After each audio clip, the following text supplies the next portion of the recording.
I've been living in my van going on 5 years, and all this time that I've been living in a van, I've loved it. In the beginning, as most of you know, I did it because I had to. At least I felt I had to due to my circumstances. And then as I started living in a van, I just decided, you know, I don't want to live anywhere else. I don't want to live in a house. I didn't feel the need to get an apartment or get a house. I just didn't feel the need for that. I couldn't picture myself paying a monthly rent and utilities and all that. I can't picture myself doing that. To me, it would feel like a waste of money if I did that.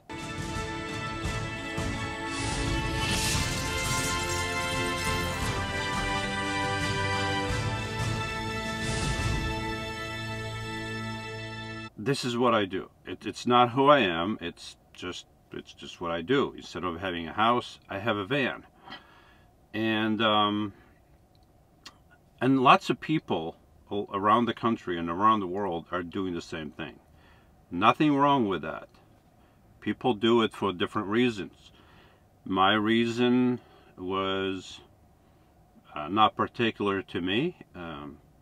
Other people may have similar reasons to do what I'm doing, and other people have different reasons. Now, I work full-time.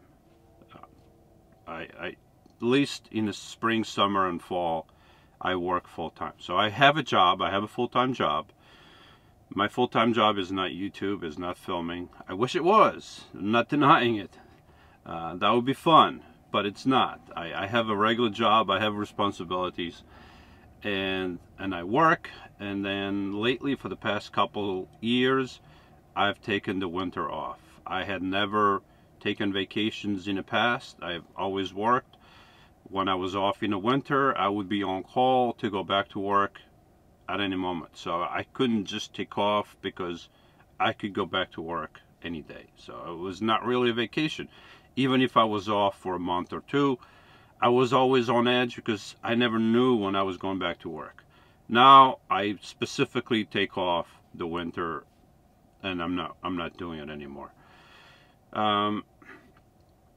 So I do work, and I know there's a lot of people that live in vans and RVs and other vehicles, cars even, who also have a full-time job or have some kind of a job. And they choose to live in a vehicle because they can save money, like I'm doing. Now that's one side of the coin. I am saving money, but I don't have a house that I can grow equity. I don't have a place that's growing for me. Okay, that's the flip side of the coin. When you don't have that, then, okay, on one hand you are free because you don't have to worry about taxes for the property, you don't have to worry about maintenance, you don't have to worry about any of those things. But on the other hand, your money is not invested in something that's growing. Because if you have a property, yes, you have to pay taxes on that property, but it's also growing. So if you buy something now, 10, 20, 30 years down the line, whenever you decide to sell it, it's going to make you a profit, hopefully.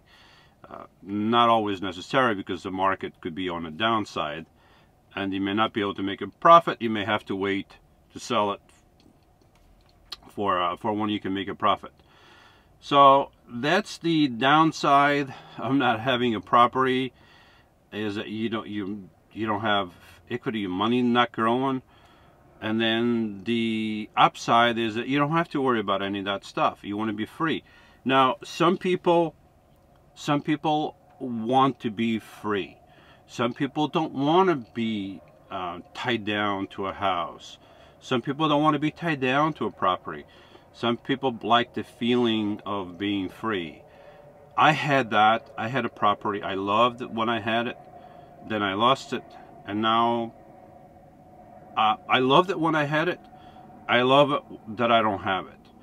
So I feel free. For a couple of years I had a storage unit because I had some stuff. I had my bike in there for a while, and then I finally got rid of it, and it's like, you know, it's like, it was only like $40 some a month, but it's like a weight fell off my shoulders. It's just, you know, it just, I don't have to deal with that anymore. So what I have is what I have. And so that's the upside of having property and not having property, being free versus being tied down to something, even if you're still living in your vehicle. But what I see, what I have been seeing a lot, is that a lot of people that moving to vans and all that, they do it because, you know, and these are young folks and or people of all ages really, but mostly people that should be, you know, they should have, I'm going to say, what's a regular job, right? If you could make an income from YouTube, then fine, that's your regular job.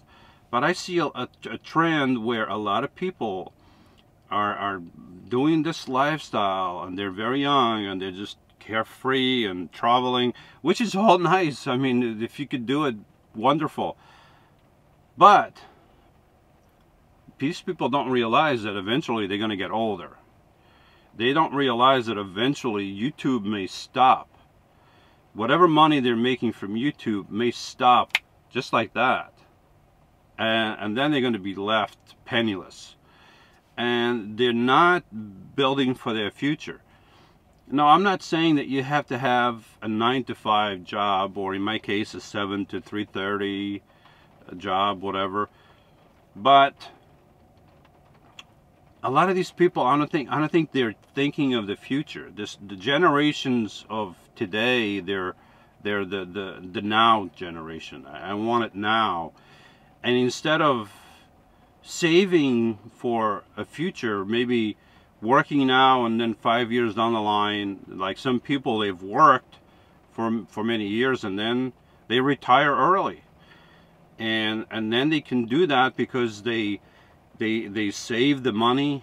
Maybe they bought property that they invested in, right? And then they rent that property, or they sold it, whatever.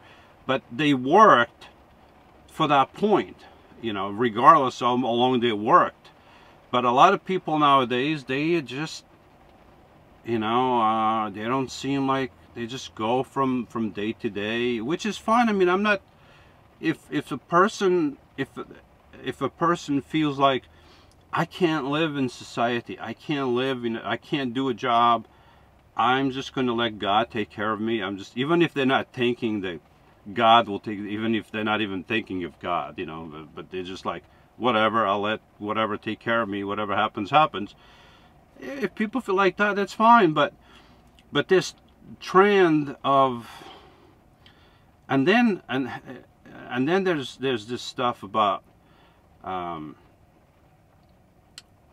van life is, to me at least, it's an individual thing. It's something that I do. I live in my van by myself. And it's something that I do. Now, I can meet up with other people. I can meet up with subscribers. I can meet up with other YouTubers. I can meet up with other people who live in vans. That's all fine. But in the end, I'm an individual. And from a young age, I've always been very individualistic. I don't think well in group settings. I guess you can say that. I'm not, I guess you could say I'm not a sheep. I don't go jump off the cliff because all the sheep are jumping off a cliff. I don't follow those sheep. I follow my own path. I've always done that. When I was in high school, there were kids doing this, doing that. I follow my own path. I didn't follow whatever the trends were. You know, people back in the day, they were listening to LPs or whatever those big discs, vinyl discs were. They knew about all the latest songs, the latest artists, and I have no idea. I can care less. And all those things come and go, and it doesn't matter. You know, there's always somebody new and better and whatever. And I could care less about that. And I could care less about other things. And when it comes to Vandwelling, you know, I see people like trying to get a collective, like, you know, all these people coming together, which is not, there's nothing wrong with that. Like I said, I'm fine meeting people, fine being with people for a while. I'm fine even traveling with people. But even that, traveling in caravans and all this stuff, that's not an easy thing. I travel with Lidia, and we like each other, but even with a walkie-talkie and all that, it's still hard traveling with two people, because, you know, you gotta coordinate where we're going. One is following the other. If one makes a wrong turn, the other one could be, you know, going in the wrong direction. So there's always issues, and I like to travel. I don't mind traveling with people if I have to, but when you travel by yourself, you move when you want to move, you stop when you want to stop, you restart when you want to restart, you stay as long as you want to stay, you go where you want to go, and you don't have to ask anybody, you know, can we go now, can we stop now, can we go over there now, can we, whatever, you know, you do it, you just do it. When you're in groups, when you are with groups, that doesn't quite work, and then there's always friction, and there's always somebody who, you know, and I don't do well with that. I like to do my own thing. I am very individualistic. Doesn't mean I can't work in a team. I can work in a team. I work in team all the time. The work I do, I mean, I have to work with other people, and it has to be a teamwork. A lot of the work I do this, the other people do that, and all together we perform a job. And if one of us is out of sync, the job is not performed properly. But having said that, when it comes to Vandwelling, you know, this is not who I am. This does not define me. You know, I'm a person like everybody else who happens to live in a van. I could have been living in an RV, a car, a house, a mansion, whatever. It doesn't define me. It's just part of what I'm doing, what I'm living, but it doesn't define me. And because it doesn't define me, I'm free to be who I am. And who I am is someone who's individualistic. I can work, like I said, I can work in the team, but I like to do my own thing.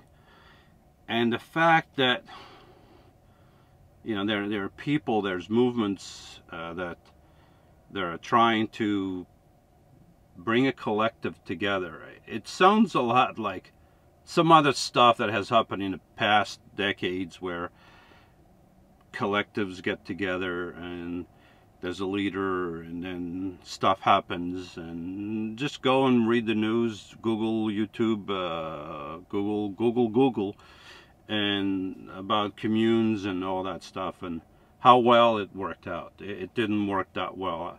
And I don't think some of the stuff with Vandwellers getting, you know, I don't think it's going to end up well. That's just my opinion, and I think I'm right. I could be wrong. That's my 2 cents on that. Every word of God is tested. He is a shield to those who take refuge in him. Do not add to his words, or he will reprove you, and you will be proven a liar. Proverbs 30:5-6.